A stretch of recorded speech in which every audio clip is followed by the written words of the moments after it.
Change your mind, change your money, change your life. I am Coach Rob Lee Simmons, the host of this podcast, and let me be your tour guide to greatness.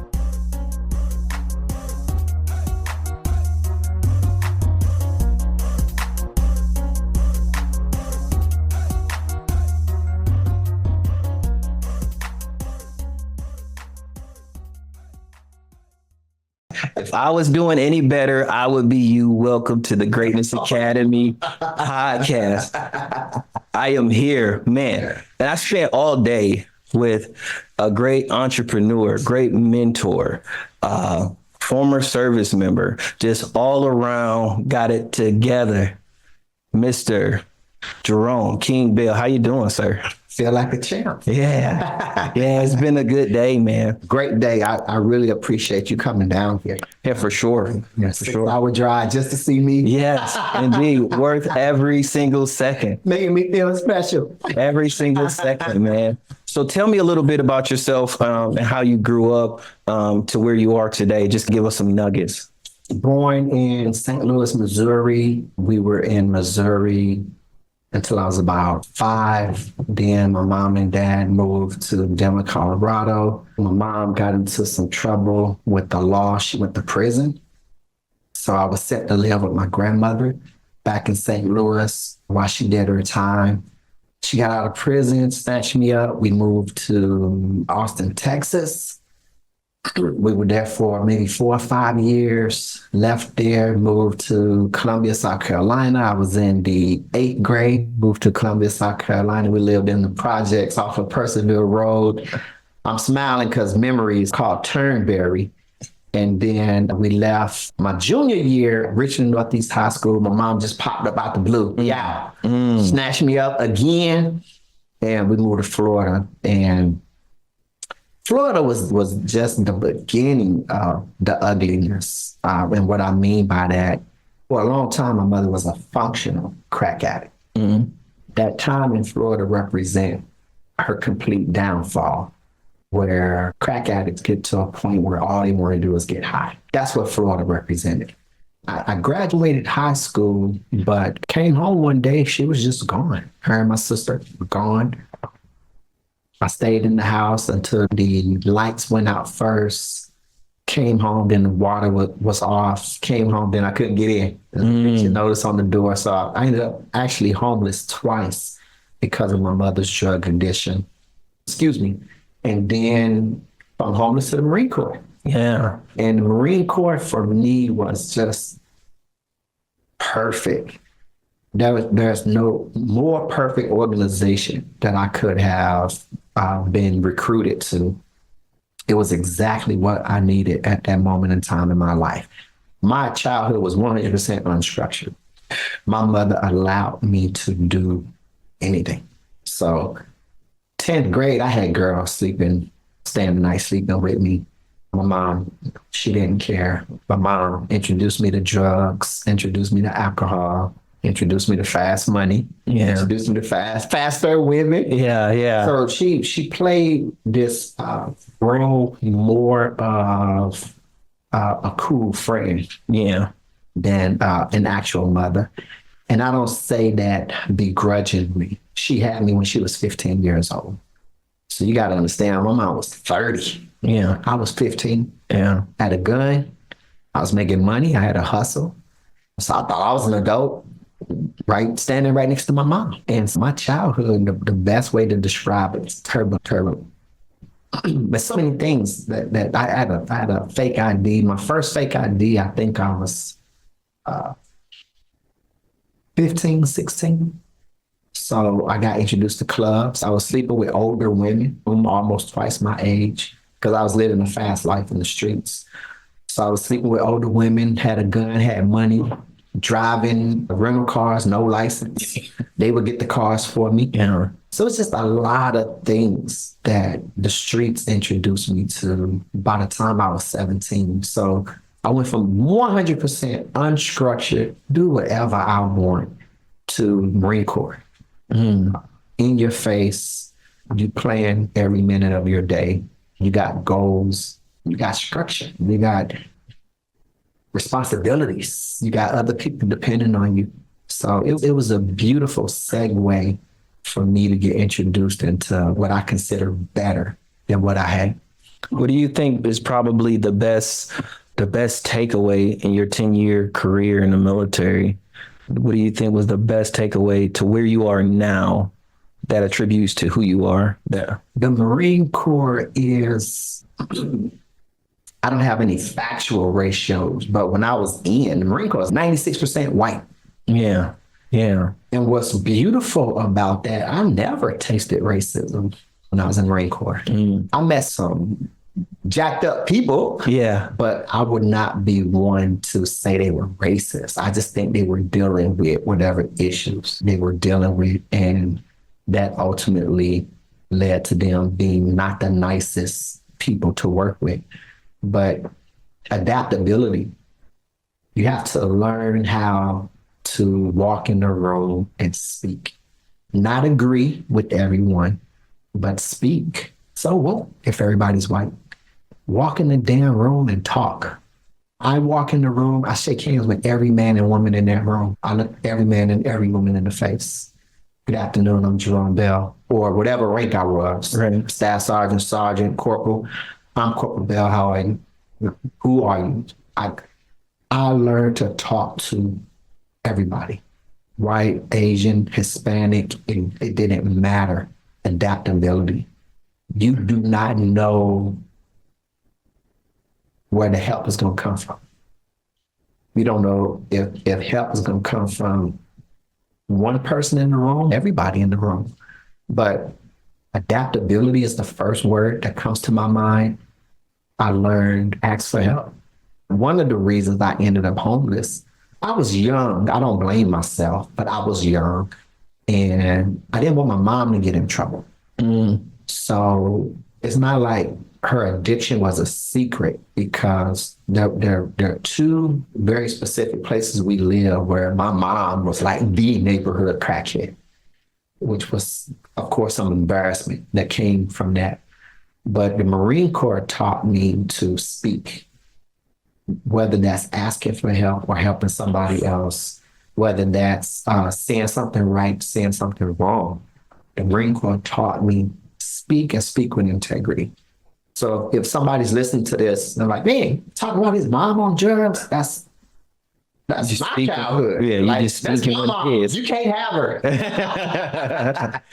But it's the truth. Yeah. And so if I try to talk about my childhood without talking about my mom's drug addiction, that ain't even my childhood. Right. And I'm always talking about books I've read. So there's a book, Pastor Van Moody, talk about my favorite books. This book is in the top 10, The People Factor. Pastor Van Moody, he states, your story starts with your mom's story. And I thought that was very interesting that he said mom and not father, or he said mom, not parents. He said your story starts with your mom's story. And what's cool about that is I'm reading this book right now on psychology, the brain. And what scientists have realized is that your mother, when she was an embryo developing in your grandmother's womb, she was already given a specific number of eggs. So your development was already taking place. It was just a matter of time before she would meet a man that would see what an egg that would ultimately become you. So now the time in between reading these two books might be 10 years, but I never forgot that statement. And now I'm reading this book on how the mind works. And as I'm reading this chapter on our development started inside of our mother when she was inside of her mother. Yeah, that's insane. So it makes sense that he would say your story starts with your mom's story. So whenever somebody asks me about my childhood, it's not that my father wasn't there or I didn't know him. My father is an amazing man, was an amazing man. But our story starts with our mom. Yeah. So anytime you talk about your childhood, you really need to be inclusive of your mother's representation.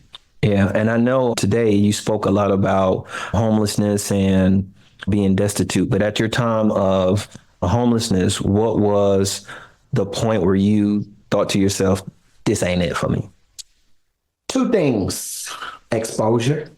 So my mom, even though most of my childhood was spent in the projects, there were certain times when my mom sent me, you're gonna go stay with this aunt for the summer. Where that aunt owned her own home. That aunt had a backyard. That aunt had grass. Oh, yeah. I ain't seen no grass. They call it the concrete jungle for a reason. Right. We played football on concrete. Right. So when you got tackled, it hurt. Facts. So exposure. I got to go stay with my Aunt Martha in Detroit, aunt on my father's side in Detroit one summer. She had this beautiful brownstone backyard. My cousins, she's cooking, grilling. I mean, it was just some great childhood memories. I got to go stay with an uncle for the summer. He owned his own home, backyard. So I was seeing things that other people in my family possessed. And by seeing and touching, I was like, oh, I want this. Yeah. Then I got to go back to the project. But I still hold on to the memories. Like, man, when I get older, I want a house like Aunt so-and-so. When I get older, I want to live in a neighborhood like Uncle so-and-so. So half of it was exposure, immediate physical exposure. The other half was book exposure. My father is a bookworm. I believe we do what we see our parents doing.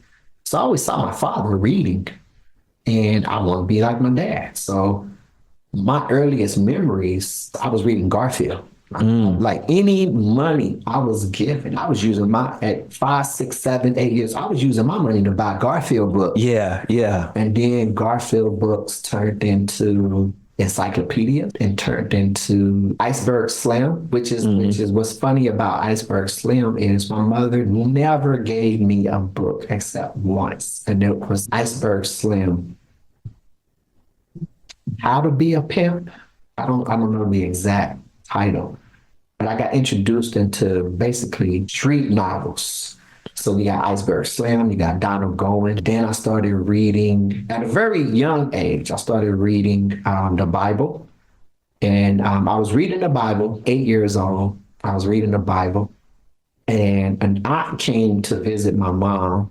And she said, why are you reading that book? You don't even know what you're reading. And I was like, yes, I do. I know how to comprehend. So, I'm 8 years old, but I was already using 3-syllable words, 5-syllable words. Right. I was already talking on a much higher level.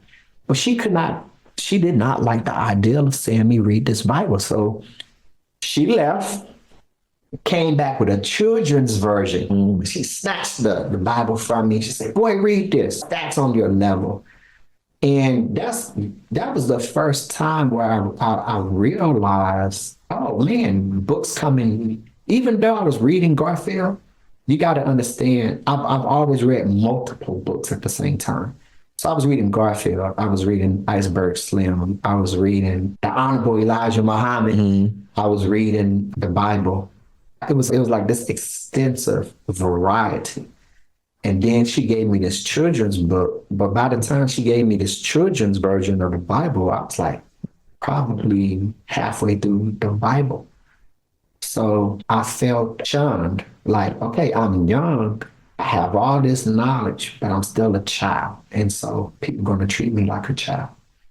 And what I remember that specific event because I never wanted to be treated like that again. And so another aspect of my childhood, I was always with older people.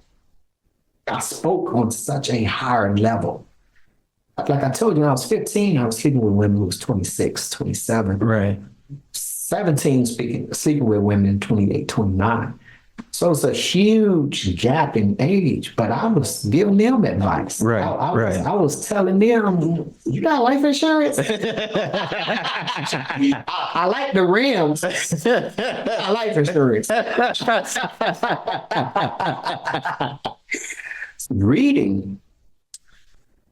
You don't have the money to go to Hawaii, read a book on Hawaii. If the author, and most authors are, we write vividly.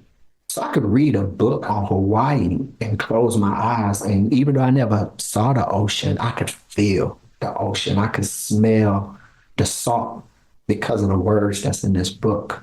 To answer your question, half of it was exposure from being sent outside of the projects to know there is a world that exists outside the projects. And then the other half, I was constantly reading. And the more I read about how other people live, I wanted what other people had. Yeah, so let me ask you about this, right? So you have this huge spectrum of transitioning from homelessness to the military. How did you get into accounting? I dream in numbers. I was 10 years old. I was 9 years old. My mom got pregnant with my sister, and she married my sister's father. And after she had my sister, one day she got a chair. I was too short to see over the stove. Yeah. And she got a chair. She put me in a chair. She's like, I was like, okay. And so she, this how you do this how you. People always telling me how smart I was. So they would just put me in situations where they didn't leave the room. Okay. Yeah. So Yeah. then my sister's born, and my mom says, learn how to cook. You go, I'm taking this night job. I ain't gonna be here. Right. When you come home from school, be sleep, don't wake me up. You get hungry, cook. And so my real first love was cooking. I got better and better and better. So I thought that I was going to have a future where I go to culinary school and cook. But I was really, really good at school, educationally. I was like a genius in school. I just coasted through school. I didn't get challenged in nothing in high school challenged me. I didn't get challenged for the first time education-wise until my junior year in college. But the teachers noticed my gift in math and started putting me in advanced math courses. And then all the reading, I ended up in advanced English courses. And then everything became advanced.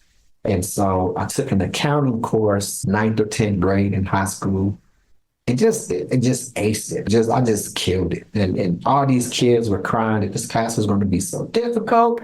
It was one of those many situations for me where I set the curve again. But I had a perfect. And like the next closest high score was like 79. And so he had to completely get rid of my grade just to help other people pass the class. Yeah. But math just naturally came to me.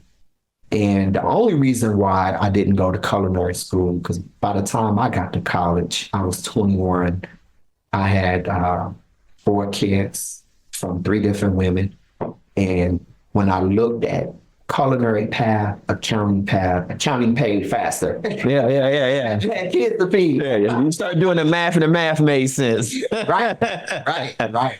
But just numbers, anything with numbers. And I'm in love already. Yeah. I nerd like that. Yeah. So tell me about, just set the stage for the listeners, right? Mm-hmm. So you have this accounting background. Now you have an accounting firm, but you're also like a huge, let me say, not over exaggeration, but a huge real estate investor in this area. Mm-hmm. Let's get to the origin of your first property and where did it start? And then how is it different from today and trying to get into the game? I was in college. I was stationed in Tallahassee, Florida, in college, Florida A&M University. And I was taking an investing class and fell in love with the stock market. The professor broke us up into stock teams. And I learned about the stock market. It just blew me away. It was math, but you could make money. Yeah. I'm like immediate. Yeah. So I'm like, man, this is amazing. So I fell in love with the stock market and just engrossed myself. My whole world revolved around CNBC. Marine Corps, we had to be at PT maybe 6 o'clock in the morning. I was up like 4:30 so I could catch an hour of CNBC before going to PT. Yeah. I'm like, when I say my whole world revolved around this one channel, the stock channel, my whole world revolved around it. And so I made some money. I took out a student loan. Yeah. Yeah. Took the student loan, put it in the stock market. Yeah. Yeah. Yeah. I love it. Not supposed to do that, but I did. I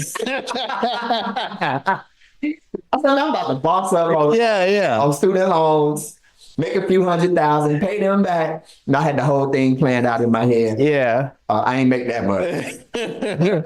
I did make some money, some good money. And I went back to my professor. I said, hey, I did everything I learned. This is the money I made. What do I do now? Should I just keep buying stocks and try to double this money? What should I do now? And so he said, what do you see in your future? I said, I came to college to learn how not to work. And he was like, what? I said, I came to college to learn how not to work. Getting a job is for suckers. I Yeah. don't want no job when I leave here. Yeah. So he said, okay, Mr. Investor, if you want to add to your investment portfolio, look at real estate. I said, should I get a real estate license? He said, no. Invest. Buy a house for $20,000. Spend $10,000 fixing it up, sell it for $50,000. You just made $20,000. It wasn't even called flipping yet. I started in 1997. Yeah. So the word flipping wasn't what we used. He was like, yes, it's wholesaling houses. I was like, wholesale houses. He said, he put out a pack of gum. He said, I paid $3 for this pack of gum. But the convenience store, the manufacturer probably paid 99 cents. They just marked up the price. I bought it. They made their money. He said, you're doing the same thing with real estate. You buy it low, just like you bought the stock. But with this, you're going to have to do some work. You're going to have to make some repairs to bring up the value. And then you sell it for retail. It's the same thing. So I was like, all right, I'll take a look at it. So I found a realtor who specialized in investing. Now, that's important for your listeners. Not every realtor knows investing in real estate. A realtor is someone who's been trained in sales. Some of them specialize in representing buyers. Some of them specialize in representing sellers. Not all realtors know investing. Be very careful. They gonna lie and say they do. Yeah. But if you ask them, you learn enough, you ask them some questions, you'll know who's lying and who's telling the truth. Right. Find a realtor who specializes in investment property. I found one and he helped me, but something that's it's one of those things I look back on and go, oh man, they took advantage of me. But it turned out good. Yeah. So I was not adept in how loans go. I wasn't. When I sat down with this loan officer, he ran my credit score. He's got 809 credit scores. I'm like, okay. And he asked me a question that changed everything. He said, you came here to buy one house. How many houses do you really want to buy? And so I was like, what does that mean? How many houses? Wait. You know who you talking to? That's because he was thinking about himself completely. I realized that later. Prior to the 2008 market crash, loan officers got paid bonuses on the number of loans they could push out. Yeah. They didn't really care if you could afford the payment. It was just they were incentivized to close a loan or not, to your detriment or not. So when he saw those scores, we had programs back then, NINA, no income, no assets. We had a program called Stated. Now, when I explain this, you're not going to believe me, but it's the truth. Any loan officer that's been in the business prior to 2008 will verify what I'm about to tell you. So a stated loan program means I could go outside, find a home, it don't even matter how much it costs, and the loan officer would state the income I needed to make to qualify for the house. That's why it's called stated. Yeah. But they didn't check to see if I had a job. Oh, wow. They didn't care back then. Oh. They were just trying to close and get paid. That's how the program was depicted. You state whatever that person gonna need to qualify that house to get it closed. You get it? Yeah. Nina, no income, no assets. Mean they didn't even ask for a bank statement. They didn't ask if you had any money. Back then, I could buy houses with my signature. You just needed a high enough credit score and your signature. You can get as many houses as you wanted. So I look back on 1997. I'm 22 years old. I just met the right people. They took advantage of me. They did. I have to speak on that. Y'all took advantage of me. It worked out. It worked out. It worked out. Yeah. It worked out because I'll tell you about another long program that's going to blow you away. Then I'm gonna finish that statement. Got another program where a house is worth $100,000, but I can buy it for $20,000. The bank would give me 70% of the value up front when I bought the house.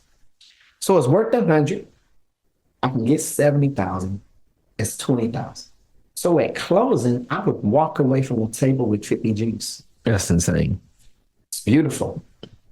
And it's beautiful if you have honest intent. Right. So I took the 50,000 and I fixed the house up and then I rented it.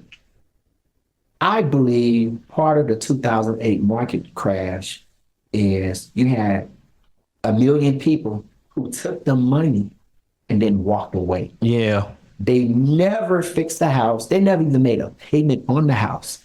They heard about the program. They milked it for as much as they could, and then they hauled butt. Mm-hmm. That's why I think the market crashed. But those programs existed. And for me, every house was an ability to increase my residual monthly income. That first investment property, first rental, I might have netted $330 a month.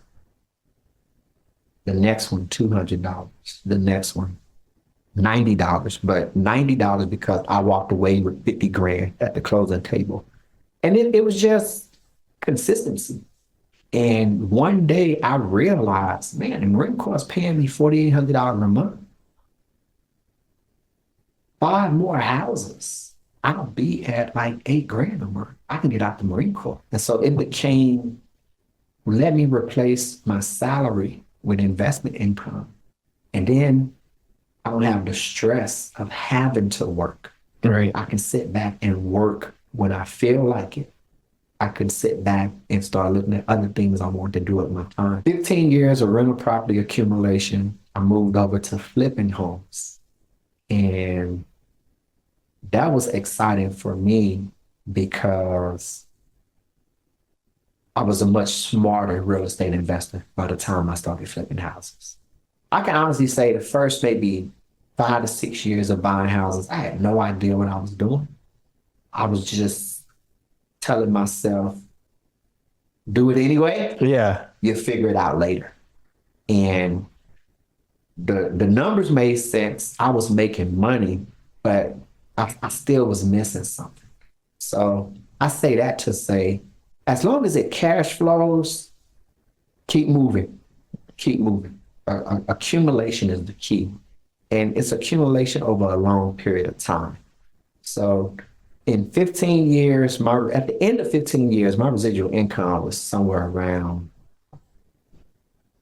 $22,000, $24,000 a month. Residual income. As long as the tenants pay rent, I had 24 G's.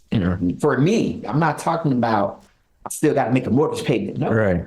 My residual, the mortgage is paid. I got 24 G's in the bank. So about a 10th of the month, I got 24 G's in it. Yeah. So I'm now my entire life, post Marine Corps, my entire life looks different. Now I'm only working 10 days a month, except tax season, because I do have the tax firm. So outside of tax season, I'm only working 10 days a month. So now I'm traveling around the world. I'm going to conferences. I'm networking. I'm perfecting my networking skills. I'm perfecting my partnering skills with other investing or real estate investors.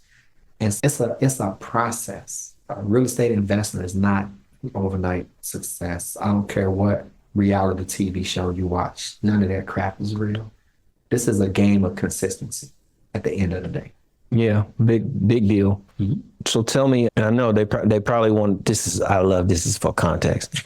From it's like the catch the hook of the show, right? From homelessness to millionaire, right? When did you make your first million? And then how did that reflect upon how you felt, who you were based off of when you made that first million? I love that question. This is the lesson. Don't ever attach your identity to money. I don't care how much it is. Don't even celebrate money.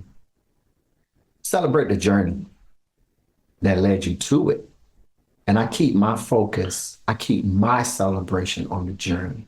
The money doesn't matter. That's a distraction. If you celebrate money, first of all, it takes a long time to make that million. Yeah. From start to finish, it took me 11 years to make my first $1 million.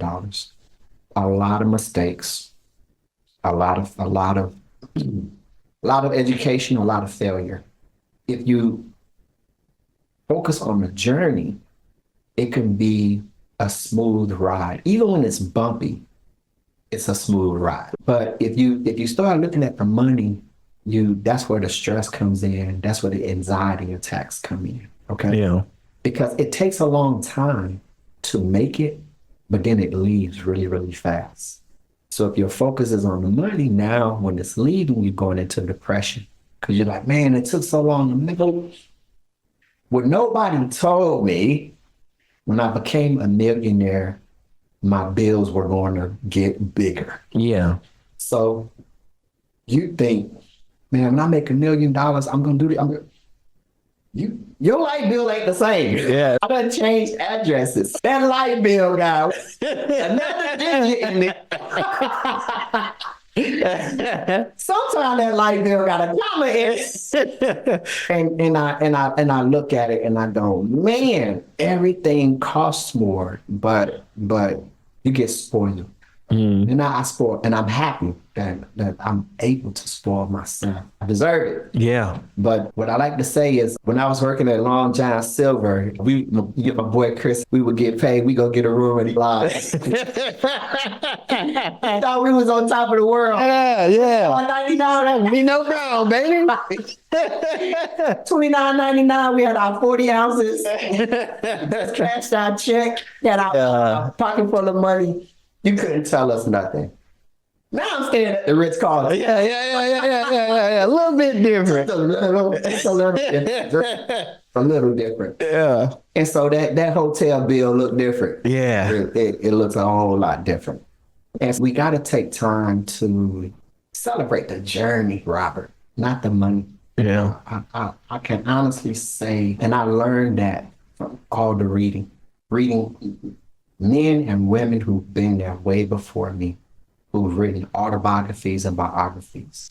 I've tried to absorb as much wisdom from them as I could.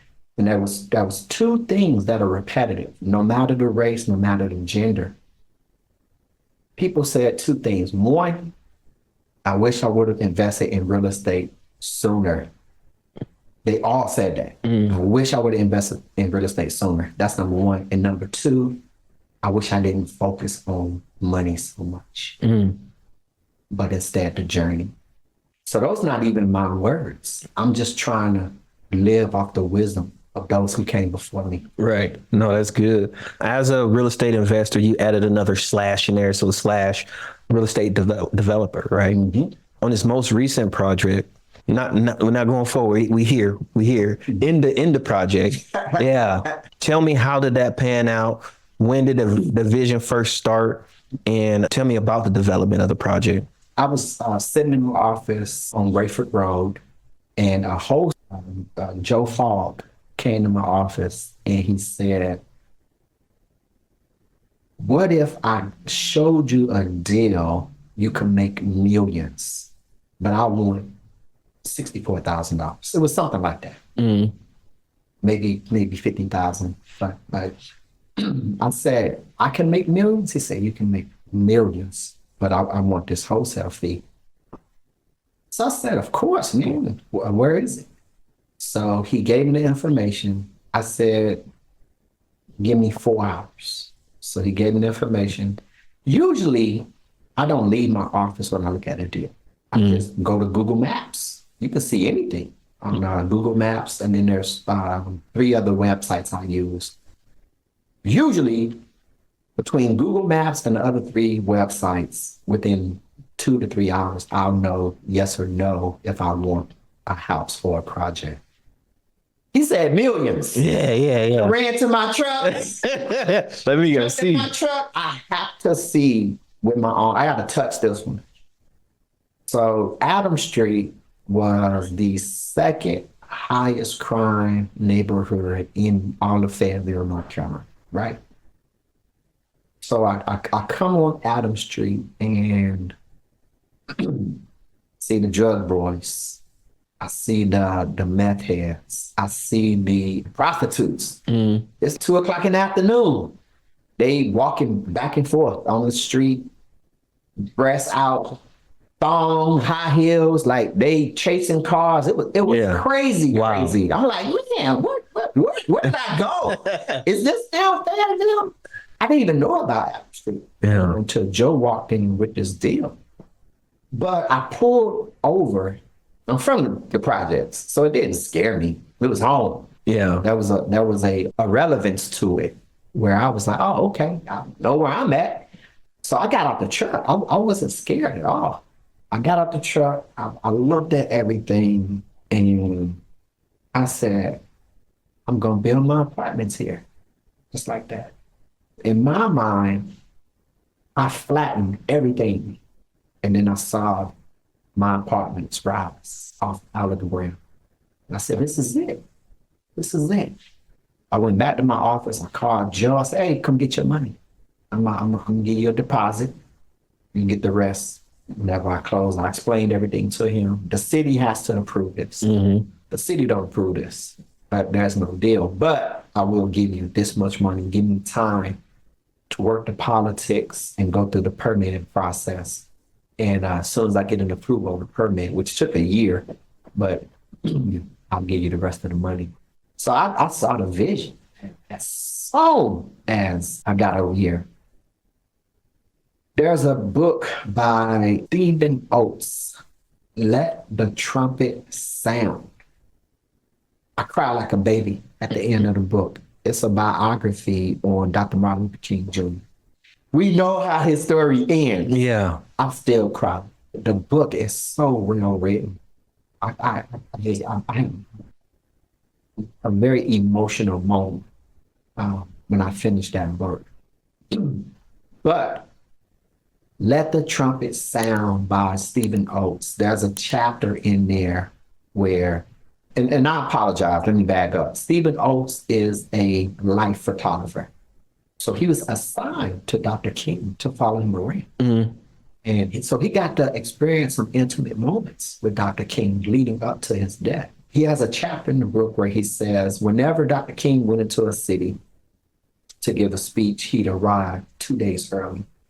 And he would arrive 2 days early specifically to drive around to the street thugs, the drug dealers, the pimps, the gangsters. He would go into their homes. He would go into their trap house and he would look them in the face and say, I'm giving a speech on this day. I need you not to sell drugs on this one day. And I need you to keep my black ass alive. He didn't go to the police. Yeah. He didn't go to the governor. Yeah. He didn't go to the mayor. You understand what I'm telling you? To the streets.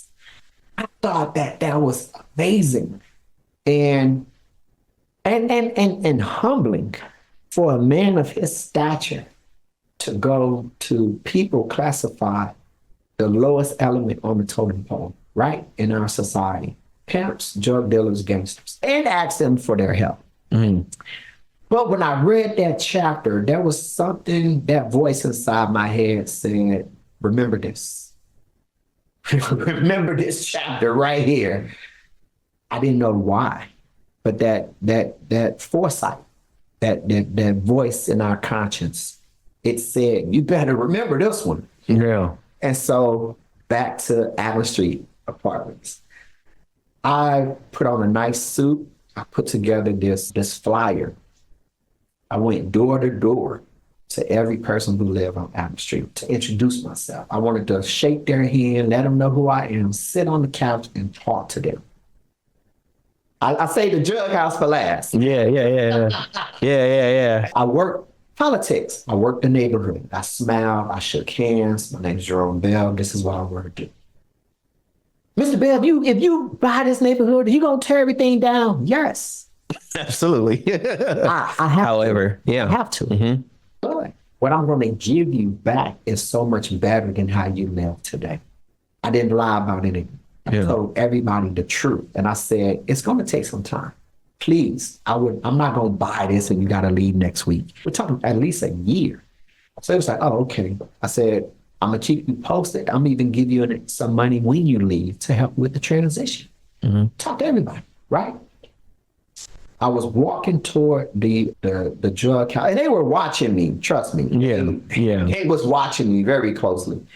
And so when I went to walk toward the drug house, some boys jumped up off the porch, and they had some harsh words. Yeah. Repeat. Yeah. But they was like, nah, bro, don't come over here with that. And so I said, I gotta come over there.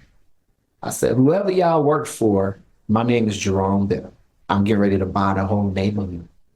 I need to talk to your boss. I ain't going nowhere. Like, we have to have a conversation. And so they said some something. Yeah. And basically it was like, get the F out of here. You ain't talking to nobody, get out of here. But I know the game. They're not in a position to make any decisions, but they do have to relay what took place to somebody else Right. they work for. Right. I was going out there like every other day, like literally spending time just sitting on the porch, talking to the people who lived there, okay? Making sure they knew who I was. This is how I grew up. I know y'all. No, I'm not scared. Yeah, I come in and have a drink with you. Yeah, what you want to talk about today? How you feel? Working politics, working the neighborhood. I'm getting ready to displace all of these people. You understand? But I need to be humane about what I'm about to do. And that's, for anybody that's confused, that's the humanity factor in. You're right. I spent time with them. I saw how they were living. And so I was over there one day and I got up to leave. When I got up to leave, 16 men walking toward me. So I stopped and they surrounded me, made a circle around me, and I just waited. And so the boss, he came in the circle and he was like, what are you doing? Why are you here? So I talked to him. I said, look, bro, I'm about to buy this. This is what I'm going to do. I need you to know I'm going to own this. Right. Like, I'm going to, not a white man, not a major corporation. This is like my life's money is about to go into this neighborhood. This is what I want to do. This is how I'm going to do it. Dr. King, show humility, didn't ask for help. I said, listen, my construction project cannot be successful without your blessing. It's not going to happen. I'm standing in front of you asking permission to build these apartments on Adams Street. On any day of the week, I'm going to have $500,000 in construction supplies laying on the ground. It's going to be a fence up, but it ain't stopping nobody. So, bro, I need your protection. This is my money. From one black man to another. Yeah. I'm not going to be successful without your help. So he thought about that, man. He said, how much time you going to give me? I said, no, sir. How much time you going to give me? I'm asking for your blessing. So he was like, damn, 3 months? Can you wait 3 months? I said, hey, man, if you say 3 months, then nothing happens for 3 months. He was gone 3 weeks later. Wow. That man left, and when he left, everybody left. Yeah. Drug boys, the prostitutes, the meth heads, the crack, everybody left. Wow. I did not have one problem. From start to finish to today, Nothing. not one problem. That's a blessing, man. Zero. Zero. That's a blessing. It was something about reading that chapter that voice in my head said, remember this. And then when the moment arose, I recognized, so I might have to go ask this man to help me. Yeah. Just think about this though. You have this, it's just a gift of creativity. A lot of it sounds like it came from the books. How much does this creativity bleed over into the avenues of the other things that you do to include in designing? Everything. Absolutely everything. I walked into a dilapidated house and it felt like I was levitating. Yeah. In my mind, I saw the house collapse right before my eyes. In my mind, a new house rose. I was only in the house 30 seconds. I knew paint color I was going to use. I knew what type of interior doors I wanted. I knew what type of plumbing fixtures I wanted. I could see the light fixtures. I could see the kitchen already built. And that never happened to me before. It was a spiritual moment for me. It felt like I was levitating. I rebuilt that entire house in 30 seconds and did it in my mind. And so being able to take it out of my head and bring it to fruition was, you talk about doing something I could do every day and the money wouldn't matter. Real estate, the ability to design real estate, it's a gift.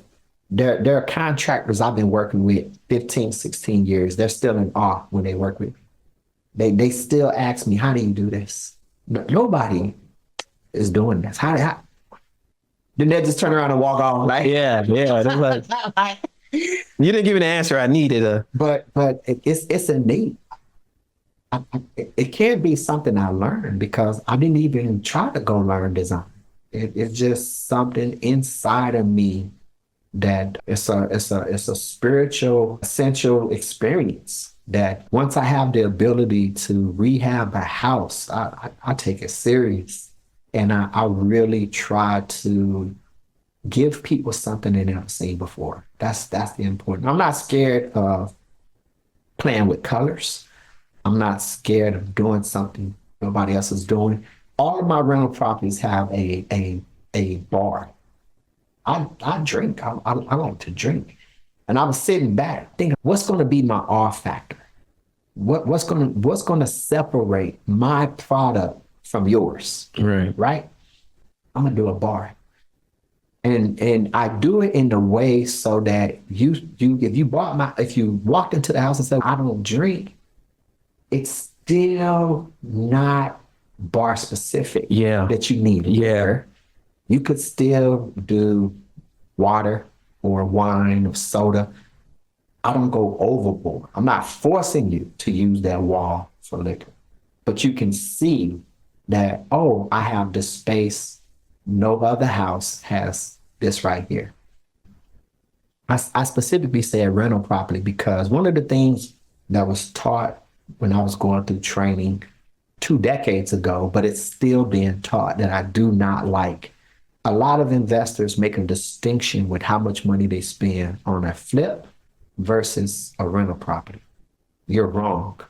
When people hire me to train them on how to rehab a house, whether it's for flipping or rental property, the analogy I like to use is, let's come up with a brand for the Simmons name. Okay, let's come up with a brand. Let's start with branding.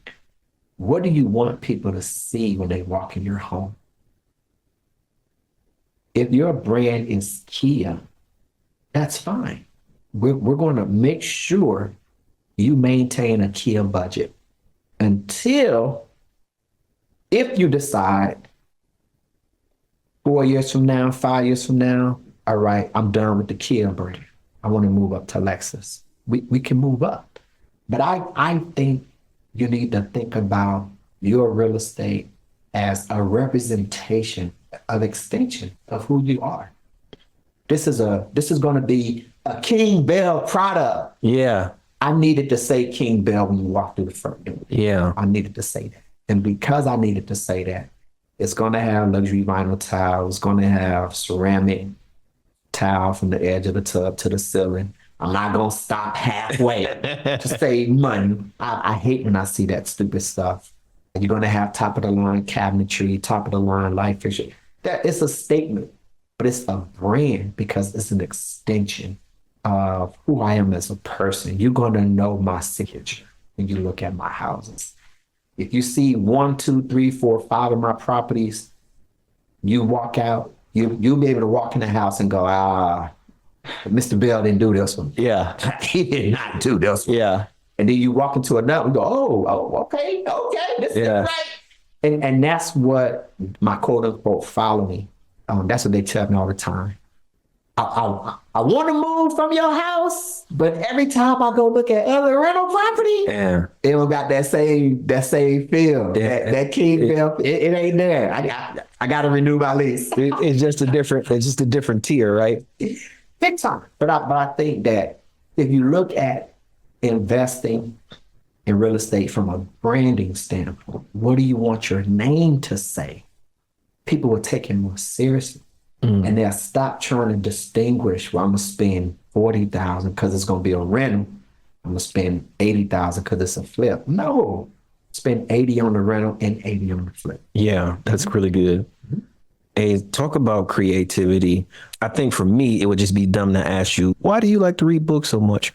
Because you explained that through this entire episode. What I want to do is transition into really from the creativity of the buildings into the creativity of your own books. So the Mayor Can't series, where did you start conceptualizing the idea for this book? And then can you tell us a little bit about the first book?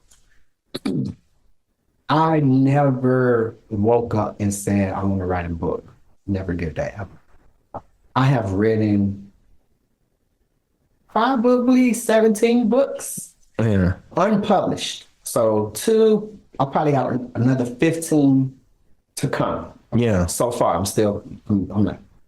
But what happens with me, talking about creativity, most of the time I be sleeping. And I literally will wake up out of my sleep and go sit down in front of my laptop. Just start crushing. It's all in there. It just comes out. And so it could be positive or negative energy, but whatever goes on in the subconscious get pushed to the conscious, and I just get in front of that laptop. Sometimes I be typing and reading what I'm typing, like where it's going. Yeah. Yeah. Sometimes I feel like the books come through me, not I created the books. I feel like the books are being given to me. With the Averett University, 2 things happened. Kobe Bryant died. Kobe Bryant was going to be I wish I knew the name of the series. He was going to be a speaker in the series. Serena Williams did it the year prior. Then it was Kobe that year. And when he died, for me, it was stop procrastinating on your creativity and start publishing. So Kobe died. That was a visceral effect for me emotionally. And I remember getting in my truck and had something called morning motivation. So every morning you get sent a 5 to 12 minute video motivation, right? Yeah. It's really, really cool. So I'm down. I'm thinking about Kobe Bryant is dead. No. So I need some more. I need some motivation. I need a pick me up. Yeah. And so push play, and now I'm just sitting in my truck, man. And Dr. Miles Monroe was the speaker. You know who that is? Yeah. You do? Yeah. Powerful brother. Yeah. Powerful brother. And so Dr. Miles Monroe, his voice comes through the speaker and he says, I know a secret place that's filled with unpublished books. And I said, You been looking at my computer. and that was just exact words. Yeah. And so he goes on and on. It even has music you never heard before. It's written. The books, they already written. The music, it's written. I got books, I got music. He said the poetry is written. A book on poetry. Like, what? I'm staring at the radio. I'm like, what? Like, he's talking to me. Yeah. And he says, their secret place is the cemetery. And I was like, oh. And so I just sat and I listened to Dr. Miles Monroe. And I said, okay, let me get off my ass. I got all these books I wrote, music, poetry, I wrote. I don't want to, and nobody ever read something that I created. Yeah. So that's that. George Floyd, I watched George Floyd's murder. Let me say this, I didn't have a television for almost 15 years. So for a long, because all I do is read. Like, I don't even want a television in my home. I'm just consumed with books. I started getting text messages. You need to find a TV. This man is being killed. You need to, like, different people, like, they knew I didn't have a television. So they was like, yo, you need to find a TV. Like, this a black man is being murdered on television. So I witnessed the execution of George Floyd, and I was so damn angry. And I was sitting down, and I remember this black woman cursed me out. And we were talking, and she just jumped up and she said, why do you read so much?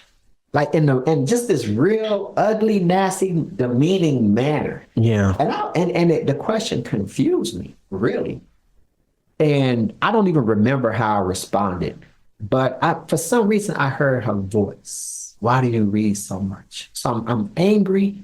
I hear this woman ask that question, and I walked over to my laptop, and George Floyd's execution, my interpretation of George Floyd's execution is the black race, we're still slaves.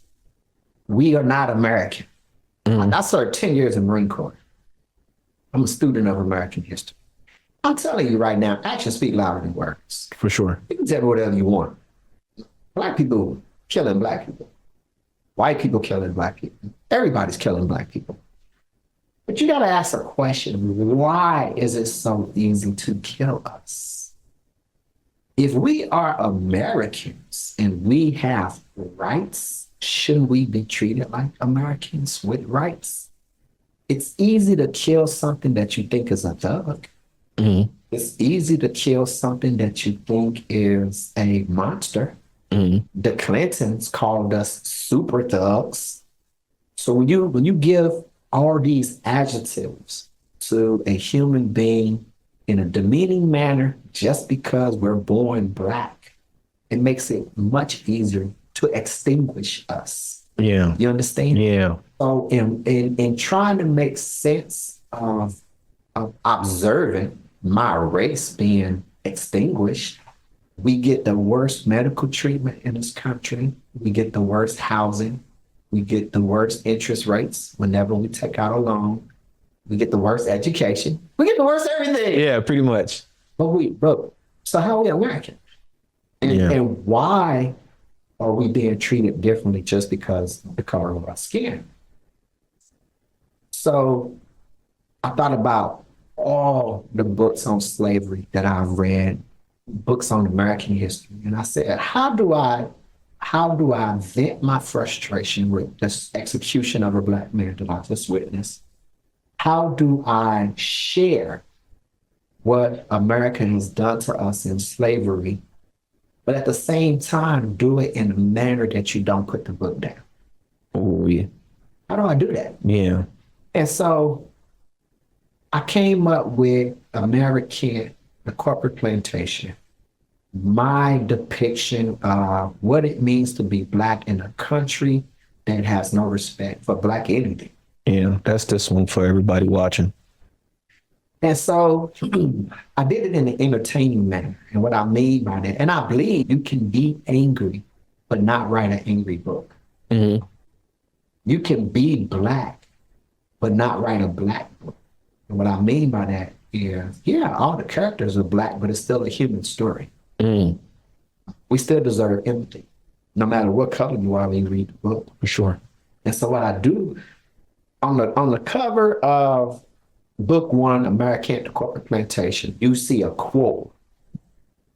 We won't be slaves 100 years from now, 1619. So I envision a slave standing on the plantation in 1619 saying, you know what? I'm a slave today. But my grandchildren's children, 100 years from now, they ain't gonna be slaves. Yeah. I just witnessed George Floyd's execution in 2021.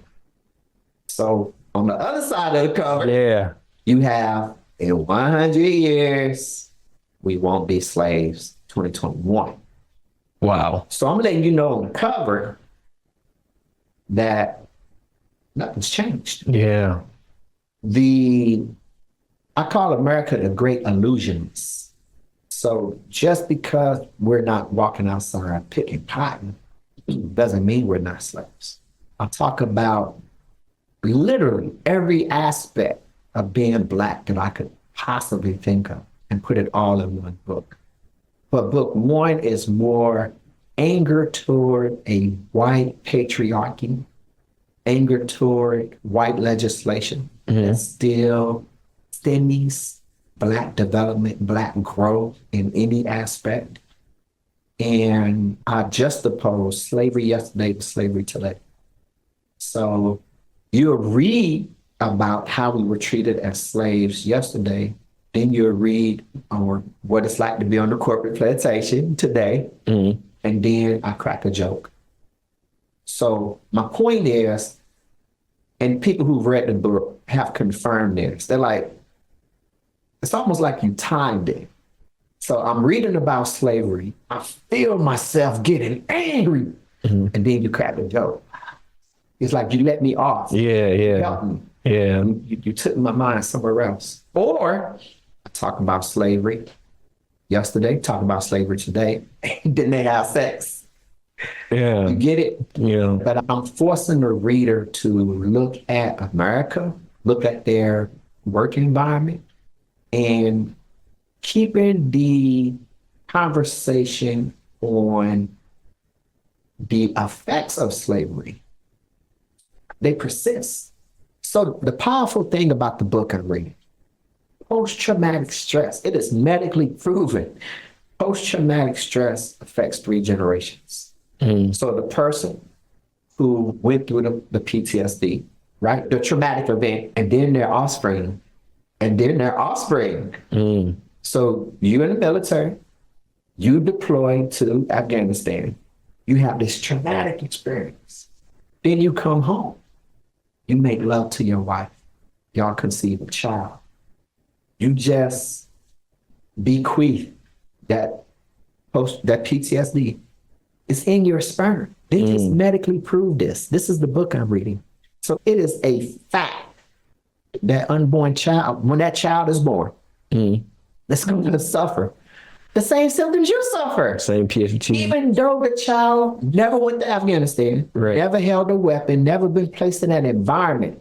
Science has proven that child is going to have PTSD. And then this child is going to have PTSD. It lasts 3 generations. Wow. It's guaranteed.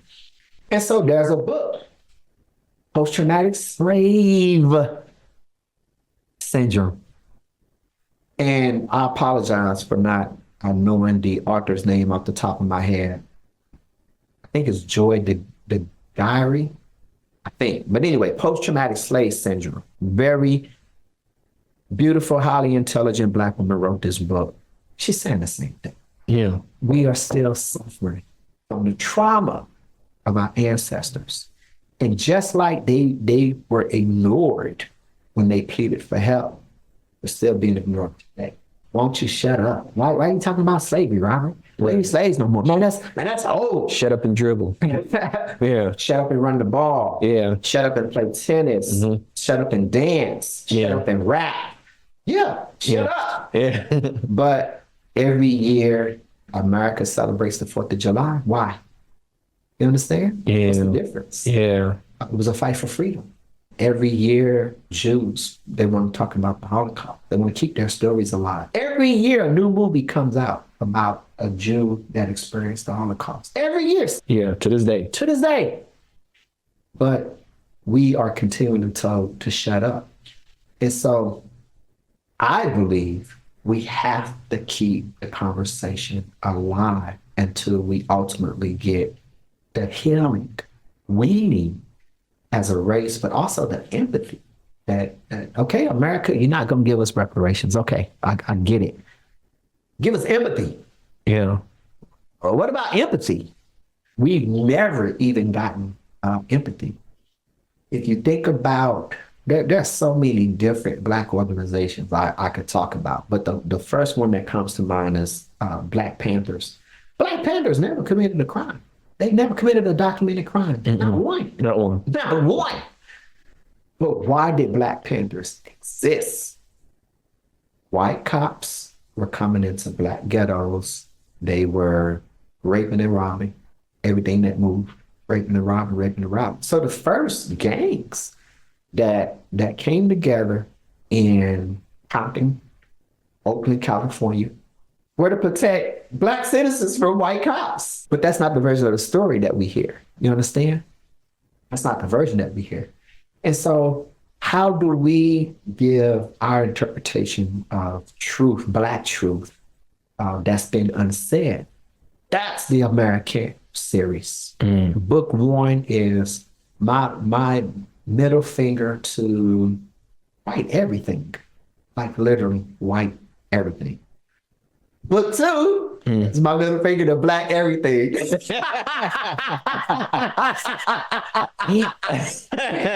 And you have to do it because we have to take some ownership. For sure. Where I can argue. Trust me, you give me time, I can argue why the Black race is in the position that it's in. But there also has to be some self-checking. We have to self-assess. What is our role in our demise? What is our role in our detriment? What is our role in the fact nothing has changed? What is our role? That has to be discussed. So book 2 is colorism.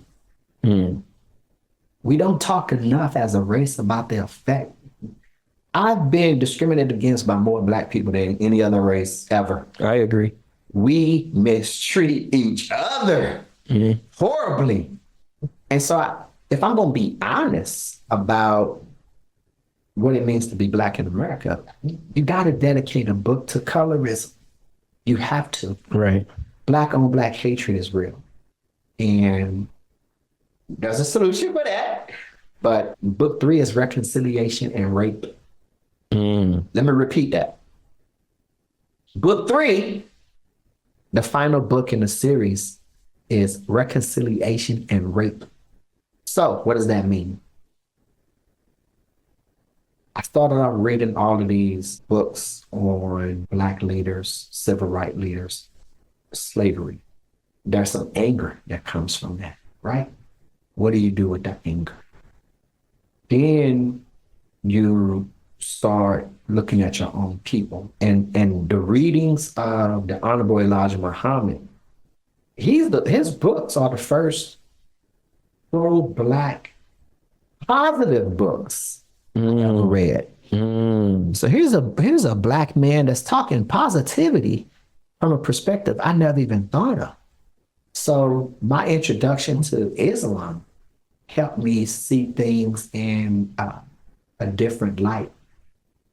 And throughout history, 2 things that have followed the Black race and aided in our demise is rape. And we don't talk enough about it. So we are products, right? White men owned us, white women owned us. Rape was how they got their investment back. Spend $800 to buy you? Nah. You're gonna have to make some babies. You have to reproduce. I need about 4 or 5 black children, Yeah. get my money back. And so for that white man to get his investment back, if you want to marry a female slave, you got to go ask the slave master for permission. If he says yes, the day before your marriage, you had to take, it's a lot to this, but you had to take Kalisha upstairs to his bed the day before you married her. Wow. You had to take her to his bed, lay her in his bed, and then go stand by the door and wait through the night for him to finish with her. Wow.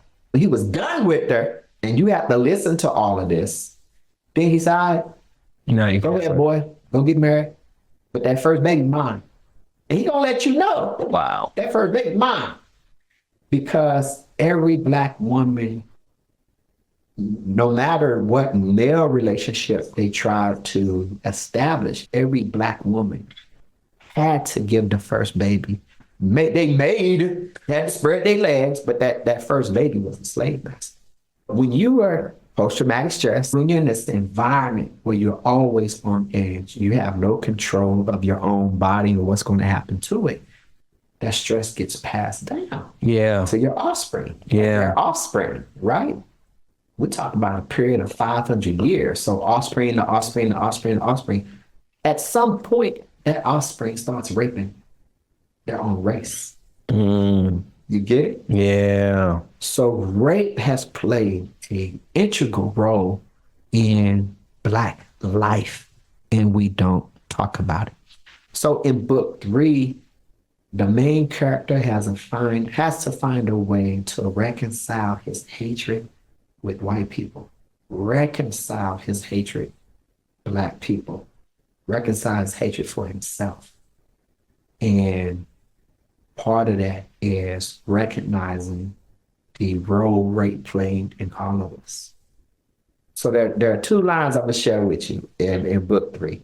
So one line, and book 3 hasn't published yet. Yeah. Book 3 is coming in my birthday month, September. So one line is, nobody Black exists today without somebody in our lineage being raped. We're all born to rape. You got to recognize that. It wasn't something happy and nice that led to us being here. A rape had to take place. So let's recognize that. Let's have a discussion about that and what are the effects of that. Because we're having pains, and we don't even know where these pains are coming from. Right. Thoughts, and we don't even know where these thoughts are coming from. So that's 1. And then 2, there's a line that I have in it. I state, rape is the cousin at the Thanksgiving table. We ask him to pass the mashed potatoes, but we won't make him a plate. Wow. Wow. Wow. So rape has a seat in every Black family, but we won't acknowledge the presence because that's a painful conversation. Right. Because the uncle who raped the cousin sitting next to you standing right there. Right. The father who raped a daughter, dad sitting right there and the daughter. So do we keep living like this didn't happen? We're gonna keep doing that. We're gonna look at the state of Florida.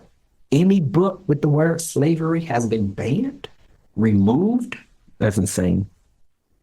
So how do we go against the system and keep what happened to us alive?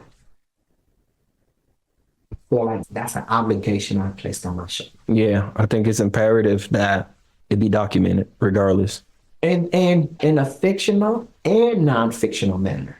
Right, for sure. Both. And so even though my books are fiction, I have had some of the most amazing conversations all over the country. People have called me, some crying because they didn't know. Yeah. Never studied slavery. Yeah. A Black woman, maybe 56 or 58, But I was invited to a book club to do a book signing, all Black females. And after they asked me a series of questions, I asked each woman, what was the most profound lesson you received from the book?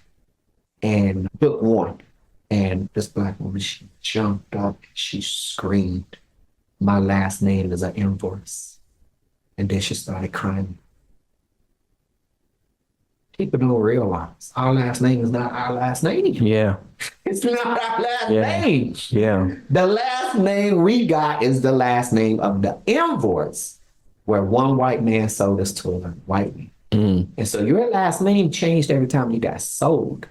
Your last name is a representation of the last white family that owned you. Yeah. It ain't even yours. Wow. Your last name is an invoice. That's deep. Yeah, all right. I got a whole chapter on it. That's deep. I got a whole chapter on it. That's deep. This is just one way that I'm everything I read, I truly sit back and try to conceptualize. But I have to say this, I never sat down and said, I'm gonna write a book.